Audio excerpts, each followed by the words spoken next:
Hello, everyone, and welcome into the Froggy Sports Hour with Ryan and Joe. Appreciate you tuning back in this week. We're glad to have you here. We're live here from Froggy 95.9. And also, if you want to catch us after the show, this will be streamed out on The Grueling Truth. You can find us on our socials. But my name is Ryan Peters, and with me this week and every week, Mr. Joe Spilman. Joe, how in the world are you doing? Ryan, I'm doing excellent. I'm happy that we're back for another week of Froggy Talking Sports with Ryan and Joe. Of course, you're Ryan and I'm Joe, and I can't be more excited. I love talking sports, man. It is what makes our world go round outside of our family. So if they're listening, don't shoot us. But we do enjoy talking some sports with you guys. I'm glad you're tuning in. We also have two very special guests this week. So we will be hearing from Ty Robbins and also from David Todd later. But you can catch that towards the end. But first, Joe, I want to talk to you a little bit about something that's crossed my mind. Here in a few minutes, the Cincinnati Reds are getting ready to come through the corn at the Field of Dreams. And I want to be excited. I want to be just enthused because my favorite sports team is playing my favorite sport and it's replicating one of my favorite movies, but I just can't do it. I just cannot find the energy. So for topic one this week, Joe, and I know you feel this way, as do I. Is there any possible way that Bob, Phil, one or the other, both, neither, can they ever regain your trust and also your fandom back to committing to the Cincinnati Reds, or has it been severed to the point of no return? Well, Ryan, as far as my fandom and my allegiance to the Cincinnati Reds, deep down that'll never, that'll never be severed within me. I've been a lifelong fan of the Cincinnati Reds my entire life, and owners are temporary. We've seen that. So, the Cincinnati Reds will eventually have new owners. I will say though, I am looking forward to the Field of Dreams game. I think maybe the only person happier than I am about seeing this game is Moonlight Graham. I'm sure he's smiling down on us. So, but to get serious about it, as far as the Castellinis, Bob Castellini, Phil Castellini, are concerned, I think my allegiance to them and I think my kind of belief that they're going to do the right thing for the city of Cincinnati and the Cincinnati Reds is gone. I have no hope for them as owners moving forward.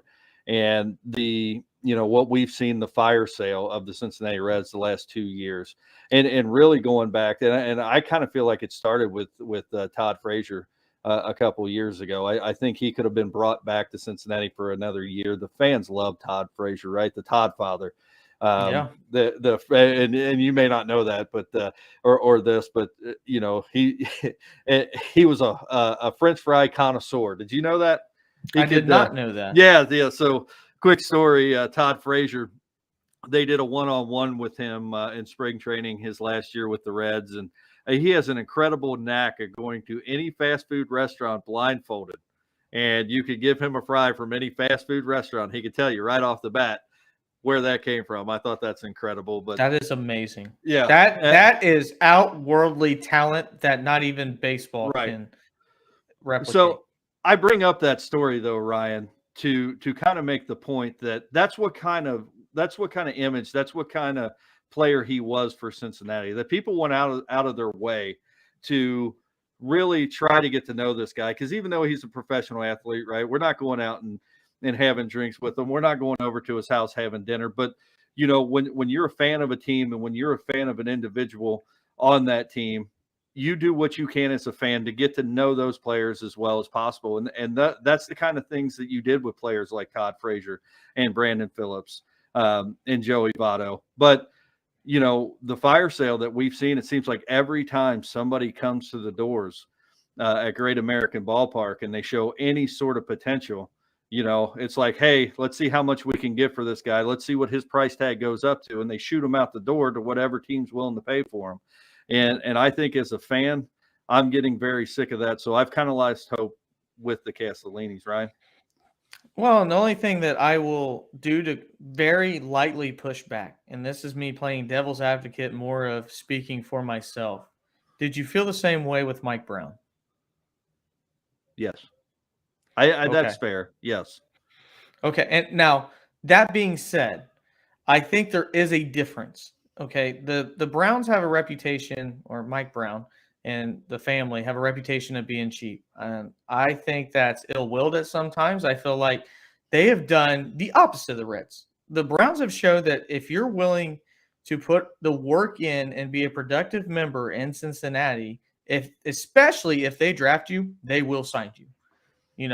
I think they've shown that over and over again, at least in the past 20 years since I've been watching it, Joe, since 2003, repetitively. If they draft you and you said that you want to be a Cincinnati Bengal, the Browns have put in the money to say, we will keep you here long term. Now, to a fault, they will also say, once you sign that contract, you're here. Right, Carson Palmer? You're here. Whether you Right. want to be or not, it's a commitment. Now, what you're talking about, and I think this is what changes everything. Number one, you told Bob to sell the team, and he took exactly what you said to heart because he got rid of everybody. So that's actually on you, Joe. So that's your fault. No. No. Number Yeah. So it for whoever who's listening in Froggy Country here, what Ryan's alluding to is I am well known, I think, on social media for really pushing the hashtag sell the team, Bob. And I do mean that. I want to see new ownership in Cincinnati because I mean my fandom of the Cincinnati Reds is never going to go away, but I could take a break from spending my money at Great American Ballpark, and I have done that. I've only been to one game this year, and that is essentially because my son begged me to go down there in the middle of baseball season. So, until I start seeing some changes, I'm not willing to open up my pocketbook and go down to Great American Ballpark and spend my money. Well, and I want to balance what you said earlier, and I think this is what changes things and things that you now talking about an investment. Sports are an investment both financially and emotionally. And you emotionally invested into a player named Todd Frazier, where you know all these different things about him. Same thing with me with Brandon Phillips.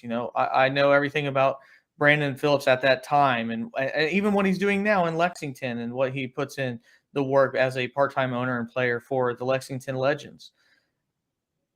Bob Castellini and Phil Castellini have made it impossible to invest in their product because, as you said, you can follow these guys from single A in Dayton, double A and formerly in Chattanooga, triple A in Louisville. But as soon as they get to the promised land, Joe, where you've now seen them play from their teenage years to now where it matters the most, the Castellinis have said, we're not going to pay for them. We're not going to sign them, and we're going to ship them out because they are the cheapest members of baseball outside of Oakland and Pittsburgh, in my opinion. We've seen that change from Mike Brown. We're seeing things out of Mike Brown we've never seen before. I Right. never in my life thought Paul Brown would be coming off the stadium today like we saw. Right. I've never thought that they would get a practice facility. And to not give credit to just Mike Brown, but at some point he had to evolve, and he has. So credit where credit is due.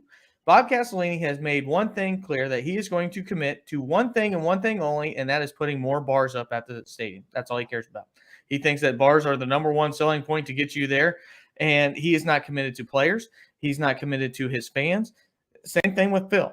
Where else are you going to go? That's the biggest slap in the face I've ever in my entire life heard that a fan base ever be told. And I think that's why you now emotionally have detached yourself, as have I, from the Cincinnati Reds, because no matter who it might be, Nick Castellanos was one I even let in. It was that girlfriend that I knew probably wasn't going to be around, but she was really cute, and I knew she was going to find a better guy, and I wanted to commit, but nothing happened. I loved Nick Castellanos. He changed the fandom whenever he stood up to the Cardinals, and just like that, gone. And Right. what did he have to say? Didn't even try to sign me. Didn't even talk to me at the table. And Joe, you're going to see that from more and more fans. As long as this ownership group is around, there's no reason to get emotionally involved, no matter who got traded for this past week, who's in the strike or in the suits playing tonight. in the Field of Dreams, which there's probably 2 of them that'll even be around by the time they should be relevant again. Right. It's because they have taken away the part of sports and the part of fandom that matters to you the most, your ability to love and enjoy the guys that put on the Cincinnati Reds. Well, and I think one thing that we should hit on, Ryan, is this is such a bad, this year in particular, coming off the shortened COVID year and then coming off a lockout this year, which, essentially didn't affect the season. But all of us baseball fans, that's all we heard about, right? The 99-day lockout and how we were going to miss 162 games this year. And then coming right off of that, we have the fire sale in Cincinnati. And then the pushback from Phil Castellini saying, where else are you going to go? Like you hit on, but that was 2 parts, because the rest of that is, where else are you going to go? And then kind of threatening to sell the team, but saying the team's not worth anything in the same sentence. And it's like, well, maybe this team would be worth something if you would invest in it. It's like the worst investment plan I've ever seen for a professional sports franchise outside of the Oakland A's is, we're going to put absolutely no money into this. We're going to push away our fans to the point where we have 6,000 people showing up at the stadium, because early on in the season, you could literally buy bleacher seats for $6 and go down there and sit behind the dugout. That's how empty the Cincinnati Reds stadium was at the beginning of the season. I know it's picked up a little bit, and they've shown a little bit of spark here after the All-Star break for a couple games, and people start going, hey, maybe they're not that bad. And then, you turn around and you sell everybody that gave you that little bit of spark. So, I agree with you, Joe. So 100%. I just think that, at the end of the day, we just want ownership to even pretend that they care about winning, because we're shelling out our money to support your product. And at the same time, you're blaming us for why your product's not succeeding, and we make 0 calls on your product. We just show up with our hearts. You're the one that shows up with your brains and then tell us we're the stupid ones. Well, Ryan, and you could kind of equate this if you kind of dumb it down. If you're a huge fan of eating Doritos, right, and you just love cheesy Doritos, and then you see a commercial on TV where, the Doritos are coming out and saying, hey, if you eat Doritos, you're an idiot. And you're like, that's essentially what the Castellinis are doing. They're like, hey, we want you to spend your money. We want you to shell out all this, but we don't like what you have to say. We don't want the fans to have any input on this team. You just shut up, and you like the product that we're putting on the field. And if you don't like it, where else are you going to go? You're going to go watch a Dayton Dragons game? You're going to go watch a Louisville Bats game? And I'm at the point where I'm saying, well, it's the same product on the field. I may as well go down and pay that, half the money of what I'm going to spend at Great American Ballpark and see the same caliber of players. Yeah, well, we know where most people are going to go, and they've been marking off their calendars for a while now. They're going to go to the new Paycor Stadium, and we're going to talk all about that here after the break, where we dive into Cincinnati Bengals, and we have our first guest. Thanks for tuning in to the Froggy Sports Hour with Ryan and Joe. We'll be right back after the break. What's up, guys? I'm Mike Goodpasser from the Grueling Truth Sports Network. I want to thank you guys for listening in to Ryan and Joe on the Sports Hour. And I want to remind you, the Grueling Truth Sports Network is powered and brought to you by Betting.net. Betting.net is the best bet for betting the online casino or sports book that's right for you. Make sure you check them out now, guys, at Betting.net. This is a great service. If you live in Indiana, or you live in Kentucky, or you live in Ohio, if you go on Betting.net, it will actually take you to the best sites to legally bet in the state you live in. Make sure you check them out at betting.net. And right now, we're going to go back to Ryan and Joe at the Sports Hour. Hello, and welcome back to Froggy Talking Sports with Ryan and Joe here on Froggy 95.9. We're going to move into our second topic of the evening, and we're going to be talking some Bengals. We have a very special guest with us today by the name of Ty Robbins, who writes articles for The Grueling Truth and Stripe Hype. You can find him at Ty's Take on Facebook, and also Ty_Ty's Take on Twitter. He has some very knowledgeable insights. And Ty, I'm glad you're here with us today. How you doing? Hey, I'm doing great. I'm excited. We got our first preseason game on Friday I'll be going to, so I'm pumped for that. Yeah. Yeah, I'll be down there as well. Ryan, are you going to make the Friday preseason game? I have committed to my Aurora softball league. So while you guys are going to that wonderful exhibition, I will be trying to keep my hamstrings intact. Well, I believe as a loyal Bengals fan, I don't know how you feel about this, Ty, but I think that's unacceptable. Anyway, let's get into the show here. So, Ty, we brought you on tonight, and I hope that this is kind of a regular deal that you jump on and talk some Bengals with us here on Froggy Talking Sports. But we brought you on because you have some great insight to, the offseason and some of the movements that the Bengals have made in the front office and with players and some contracts. So I'm just going to kind of turn it over to you and tell me everything that you're seeing in Bengal Nation. Yeah, I'm really excited, pumped for this year, especially after last season and the success that they had. People want to know about this year, but I think you have to look back at last year and all the questions coming into camp last year. You had Joe Burrow just had major knee surgery, and he's wearing a brace. They weren't quite sure how he's react to that, if he would be even ready for the first game, and with the pressure. And then there was a lot of talk about, did they do enough on the line? They went out and signed Riley Reef. They re-signed Quentin Spain. Trey Hopkins was coming back from a knee injury. So there was a lot of ifs on that line. And then you look at, even Coach Taylor's play calling. People felt like, he didn't manage the clock well, and he wasn't aggressive enough. So all of these things, and I don't know how many, texts I got from different people, like when Chase couldn't catch the ball in preseason, and they're like, "Oh, he's got one job." I'm like, "Man, this is preseason. Just wait until the season, and then we'll look at it." And then on the other side of the ball, you have Lou Anarumo and his defense. And remember, we got Trey Henderson, and people didn't know if he was going to be this elite pass rusher. So there was all of these things going on. And then you fast forward to this year, and you don't have all of those questions you had coming into the last season. In fact, I would even argue that we're a lot better than we were coming into season last year, besides the experience. And the first thing, I'd like to talk about is just the continuity of the coaching staff, right? I wrote about this a couple weeks ago. How many coaches really in the NFL have all of their, 4 years, have their offensive coordinator, defensive coordinator, and special teams? I mean, not many, if maybe 2 in the league.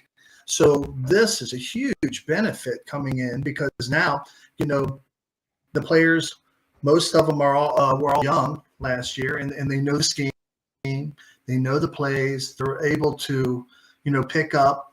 And this allows for a lot of like OTAs. They could cut it short. They could start minicamp later, because they have all of this, all of this experience that they had last year, and they know the schemes and what's being expected of them. So I think this is a huge advantage. And now you got Joe Burrow coming in, and really he was able to focus on the season and not rehab this year. He hooked up with Hayden Hurst in Florida and threw the ball. Then he was in California working with Jordan Palmer, his instructional coach for quarterback, and Jamar Chase was out there. He was able to throw with him. Now, it's unfortunate that he had, his appendix that he had to have surgery on, but hey, better now than, right. 8 games that are going to be really, really tough. So, there's never perfect timing for, a surgery like that, but he is, he's already been, tossing the ball. He's been out there. On his time frame, I would probably say that they'll probably have him when the Rams come in and they have that controlled, dual practice. They'll probably get in there, but you won't see him probably in any games unless he really pushes for a series. But I hardly doubt that you'll see him at all. But this year, I mean, wow, just the biggest question mark, I guess, and really after last year, 83 sacks. People were like, hey, that's unacceptable. And, this is a franchise quarterback. And if you want to keep him up, and being able to play as long as Brady, you've got to do something. And so they went out, and as soon as the free agent period started, they went out and they signed Alex Kappa, right? He was the guard for Brady down in Tampa. Then they went out and they got a center. They replaced Hopkins with Ted Karras, and who I think that's an excellent pick because he is very, very intelligent. He's almost like having a coach on the field. So, part of that line issue is being able to direct and communicate. And I think he does a heck of a job with that. And then, but, we were still looking around, but Dallas lets go Eli Collins, and that kind of falls in our lap. He wants his first offensive line coach was Frank Pollock. And so they had a relationship, and so they draw him over, and he's on board. Now, he's had some back, stress in his back a little bit, but he just got cleared today. So, I don't think he has a nagging injury or anything like that. So I'm excited. So then you got those taken care of. Jonah Williams is probably going to have a better year than he's had in the past. And he was the best one on the line last year. And then, so the big question mark, if you have one coming into the season, is what's Jackson Carman going to do? Is he going to be able to deliver and protect and make this a solid line? So you start looking at him, but he got introduced in the NFL and Frank Pollock because he was overweight, out of shape last year, and this year he came in shape and ready to go. They're like, this isn't a game. This is your profession. So get it together. And he did. He came in. They said he's looking the best that he's looked, and he needs to because, fourth round Cordell Volson out of North Dakota State wants his job. So it's going to push him. So if that line can get really solid, the sky's the limit on what these guys can do. And now they can really open up the playbook where, he'd have, 2 steps back, he'd have to throw right away Burrow last year. And now with this line, you'll see more play action. You're going to things open up. You're going to see Joe Mixon have a better year, right? He's never had a line that really, right. He wasn't getting hit, 2 yards behind and make something happen. Now he can get out and make things happen. So I think it's going to be an exciting year what these guys are going to do. And then if you think the offense is good, man, well, now we'll look at Lou Anarumo's defense and what happened. Because really, when you look at the Bengals team altogether, they lost C.J. Uzomah, who went to the Jets, but Hayden Hurst came in and took, over. And I think he's going to do a fantastic job. They say he's a great route runner, and watching him in practice, he's made some incredible catches. And he came from Atlanta, correct? Yeah, he came from Atlanta. Okay. So he originally was a first-round draft pick by the Ravens, but they had Mark Andrews, who kind of overshadowed him. So then that was in the same draft, wasn't it? Didn't they draft them together? Yeah. And so he get drafted. So then he goes to Atlanta, and he's an all right year. And then they draft Kyle Pitts. So that he gets most of the, reception. So now he's going to be playing with the Bengals and be the number 1 tight end. So if he can block, that's the big thing. If he can get out and block, he's going to really be a weapon because you can't zoom in on everybody. You got Jamar Chase, Tyler Boyd, T. Higgins, and now he's gonna be some mismatches for some linebackers, and especially in the red zone. So I look forward to watching him. But when you look back to defense, Trey Hendrickson had one heck of a season. Everybody was doubting him, but talk about a great free agent signing.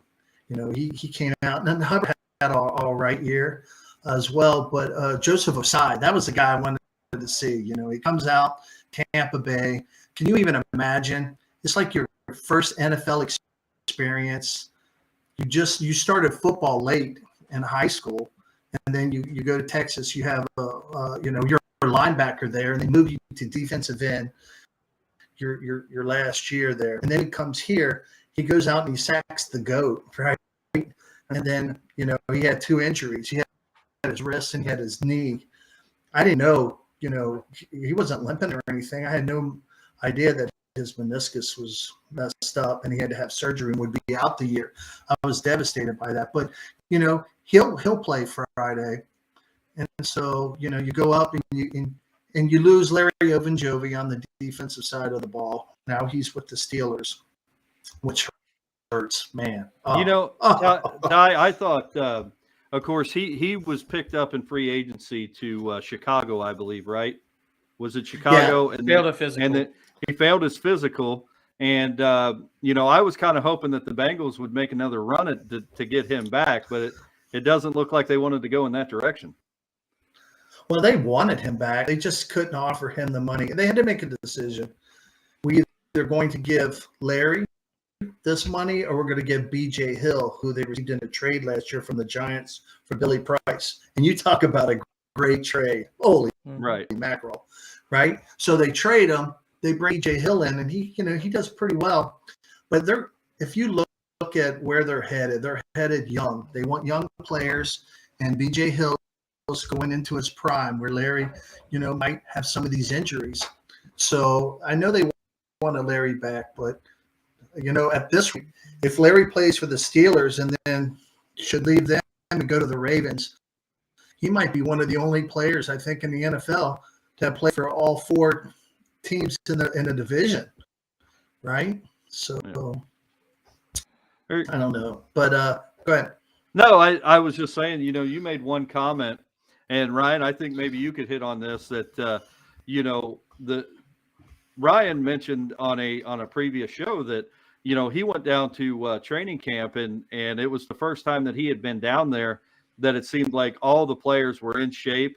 Nobody had come in overweight. The atmosphere down there was incredible. So I want to ask you, and maybe Ryan, you could hit on this, and I want to hear your concerns too, Ryan. What is your biggest question mark going into the season? I mean, we just talked about an incredible offense and an incredible defense that we're looking at. Ty, what's your biggest question mark as we head into preseason and the eventual season? I would have to say my biggest question mark would be left guard with Jackson Carman. If he can make that a solid position and hold up against Burrow. And I would have to look at backups too. Are we going to be strong enough if we have an injury? So these season games are going to be huge.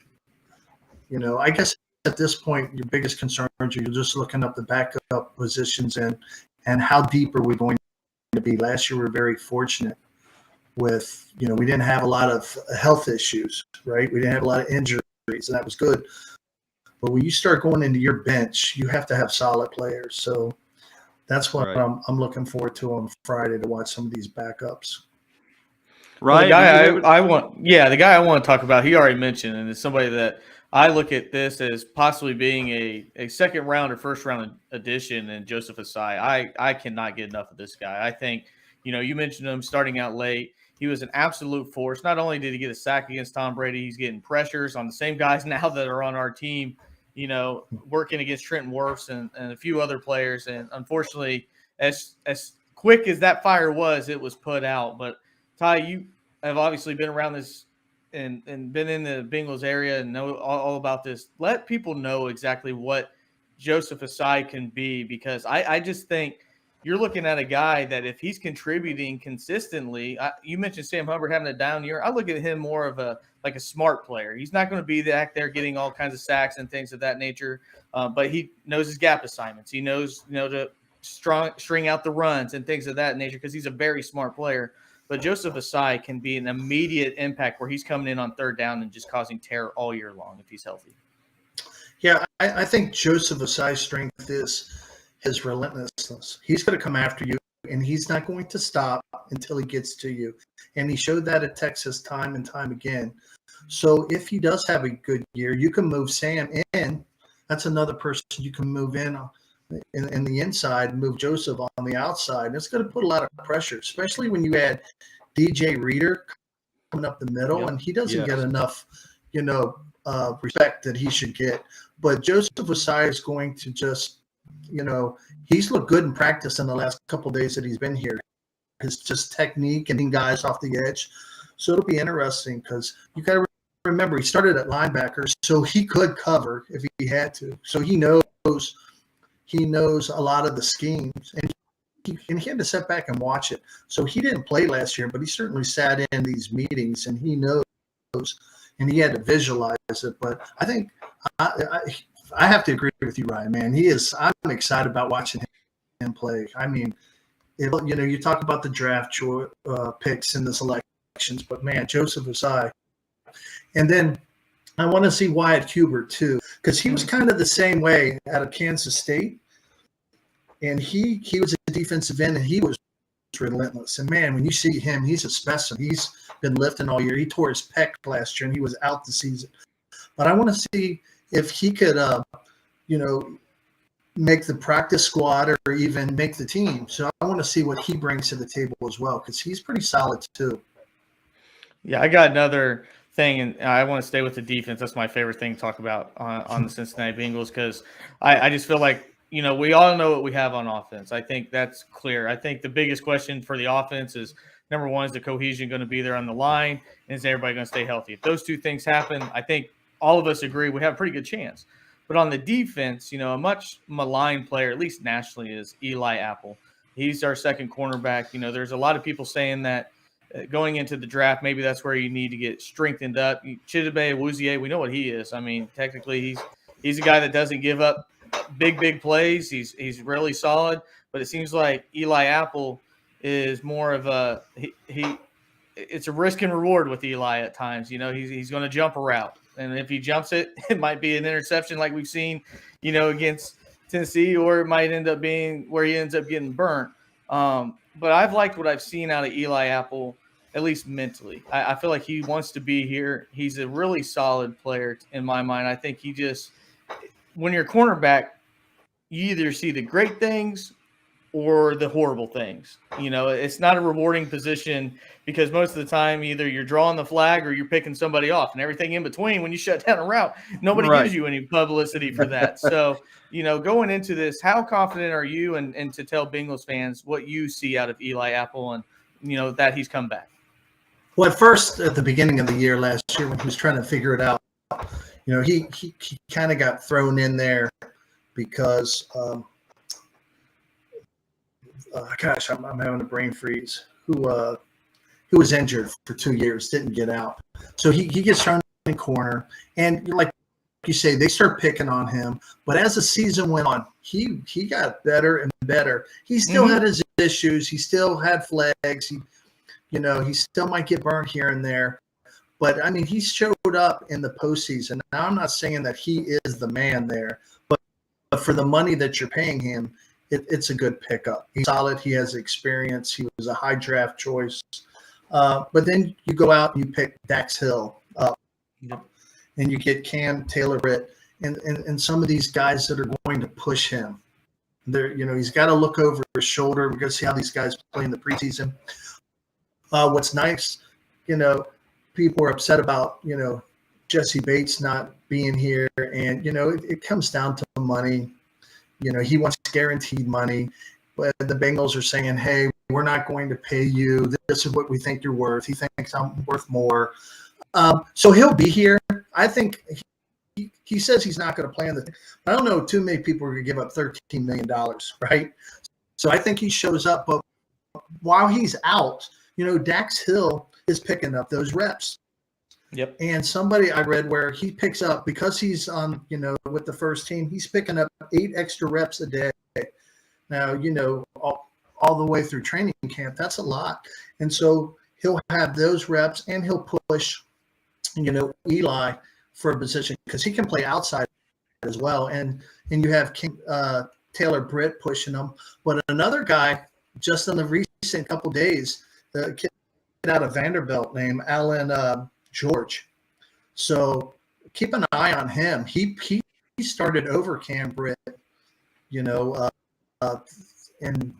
I want to say maybe Tuesday's practice, and so he's pushing too, and they still have Tyson Anderson too that they brought in. They got Jalen Davis, who played well last year. Travion Henderson, he played well last year. They got a lot of defensive backs that are going to be good.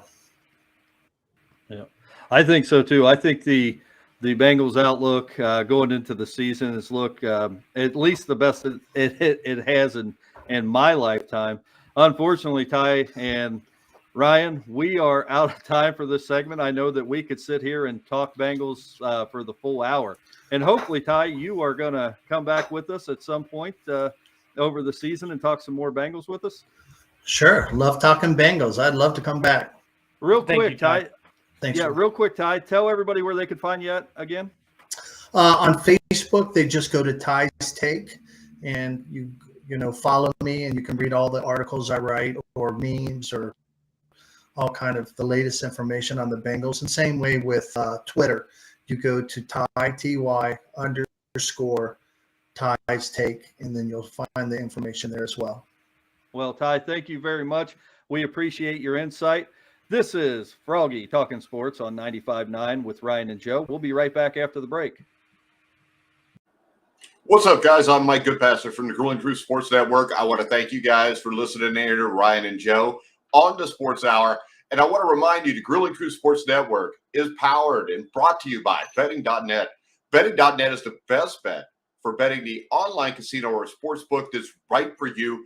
Make sure you check them out now, guys, at betting.net.